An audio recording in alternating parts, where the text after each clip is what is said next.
Be a patriot, support us. Take your Patriot t-shirt. Link in description. Thank you and God bless you and America. OORAH. What General Mattis just revealed about Trump's Syrian airstrike will shut Trump haters up for good.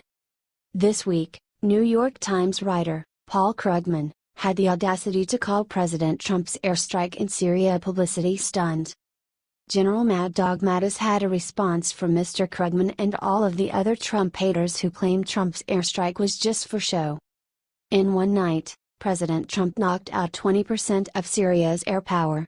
The Syrian government would be ill-advised ever again to use chemical weapons. General Mattis said in a statement.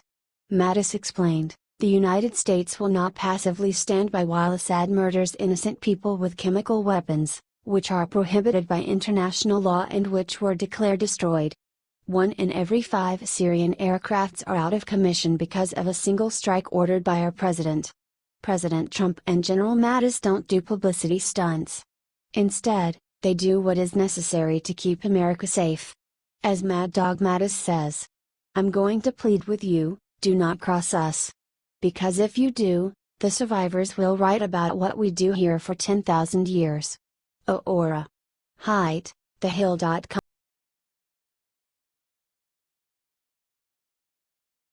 After insulting Trump, this jackass Alabama governor got slapped with Trump's revenge.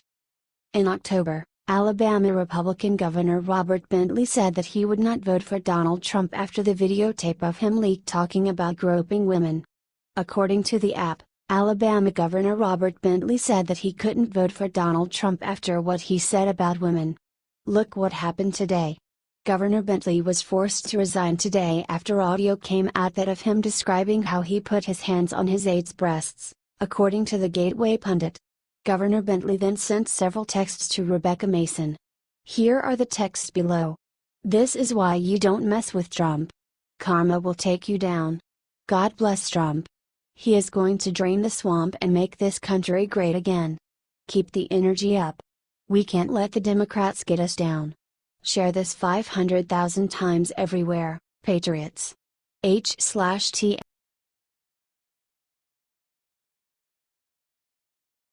Breaking: North Korea just unleashed the hounds of war. This is bad. North Korea has finally gone and done it. After Donald Trump sent the USS Carl Vinson to South Korea for training, Kim Jong-un lost his mind at last and did something insane. North Korea announced that they will react with catastrophic consequences. A spokesperson for Kim Jong-un said, "The DPRK is ready to react to any mode of war desired by the US, see? That is a declaration of war if I have ever heard one. These crazy $8 holes have nukes and a huge army. We gotta get them before it's too late." And President Donald Trump has it all set up. Just yesterday China moved 150,000 troops to protect their own borders from North Korean refugees after Trump takes out Kim Jong-un. The thing that makes this move by China so interesting is that it comes right after Trump met with Chinese President Xi Jinping. Also, this morning China offered Trump a bunch of trade concessions to try and please him. So basically, thanks to Donald Trump's fast thinking, we are now poised to take out North Korea and China is giving their unofficial backing. I think anyone who is proud of our president ought to share this. President Trump has proven time and time again to be great at his job. Let's show him how much we appreciate his hard work. It's the least we can do.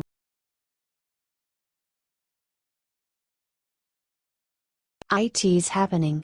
Jeff Sessions said 2 words on the border that has everyone freaking out. He said that it is a new era. It's happening. Attorney General Jeff Sessions just toured the U.S. Mexico border on Tuesday to talk about the Justice Department's plans for securing the border. He said something absolutely amazing. For those that continue to seek improper and illegal entry into this country, be forewarned, this is a new era.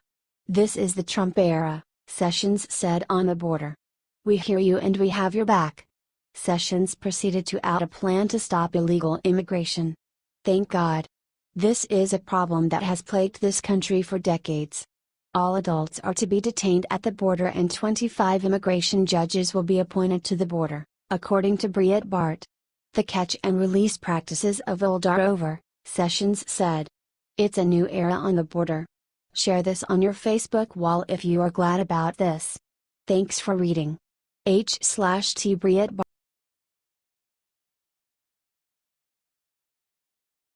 We're saved. The 6 words that Trump just said on Fox will decide the fate of Syria. Trump just went on and insisted that his "we're not going into Syria" policy is not going to change.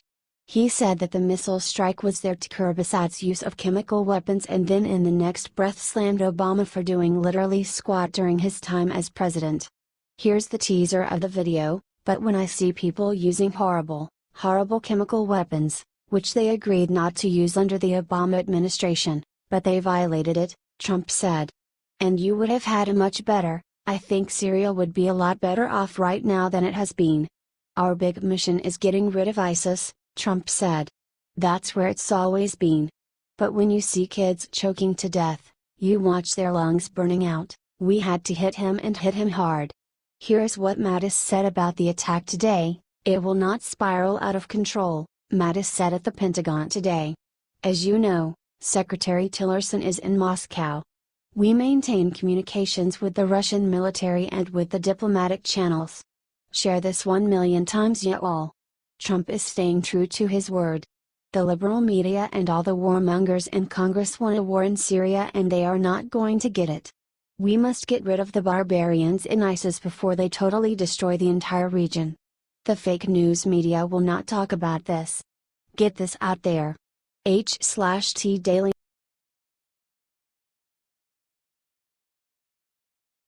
Award-winning Hollywood legend passes away, fans in mourning.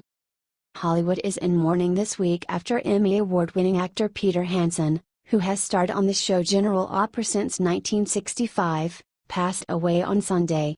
He was 95 years old. Daily Mail reported that Hansen, who had played lawyer Lee Baldwin, began starring on the popular soap opera in the 1960s, and continued making recurring appearances until 2001. He won the Daytime Emmy Award for Best Supporting Actor in 1979. Hansen entered the acting world after attending college and serving in the U.S. Marine Corps. His other acting credits include appearances in The Golden Girls, Starman, The Lone Ranger, and The Adventures of Jim Bowie. Hansen met his wife Florence when he was in high school and remained married to her for 54 years until she died in 1993. Fans of General Hospital have taken to Twitter to honor him. Rest in peace, Lee Hansen.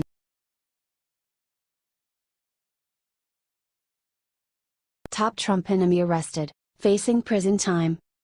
Alabama Governor Robert Bentley, who once said he could not vote for Donald Trump due to the offensive comments he made about women, resigned in disgrace on Monday over allegations he used public resources to carry out and conceal an affair with his former top aide.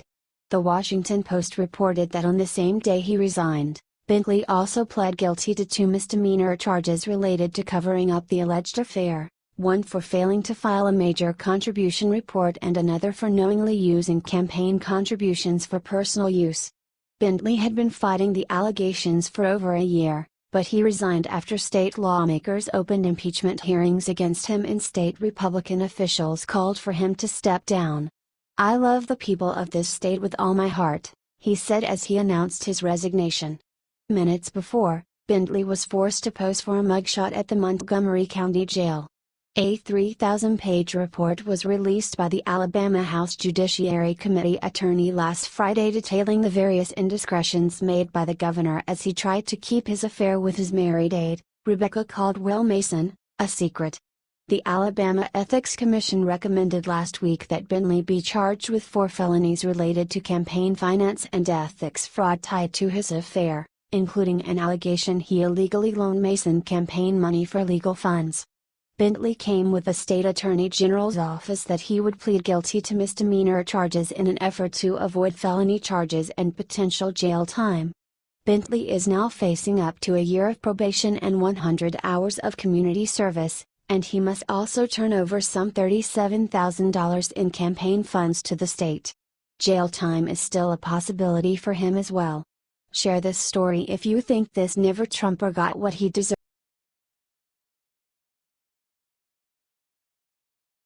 Illegal aliens blocked traffic in Texas to protest against Trump, then get a nasty surprise. A pro-illegal immigrant march called Mega March 2017 was held in Dallas, Texas last Sunday, but it didn't go nearly as well as the organizers had planned. Right-wing news reported that organizers ended up being off on the amount of people who showed up by nearly 100,000. Back in 2006, the Dallas Mega March drew in an estimated 500,000 people who took over the entire city. However, only an estimated 3,200 people showed up to the pro-illegal immigrant march this past weekend, less than 1% of the number that came out 11 years ago. The Mega March 2017 is winding down. The crowd estimate was about 3,200 and there were no reported incidents or arrests, the Dallas Police Department said on Twitter, showing how lame this protest really was. The desperate organizers compressed the march to half the width of the road to try to make it look more successful than it was, but nobody was buying it. We demand that the aggressions against the undocumented and immigrant community stop. Resistance here to stay no ban no wall human rights, the rally organizers wrote on Twitter on Saturday to try and promote their march. No wonder nobody showed up. Reporters on the scene had no choice but to admit that the protest was a massive fail. Share this story if you think these liberal protesters got what they deserve.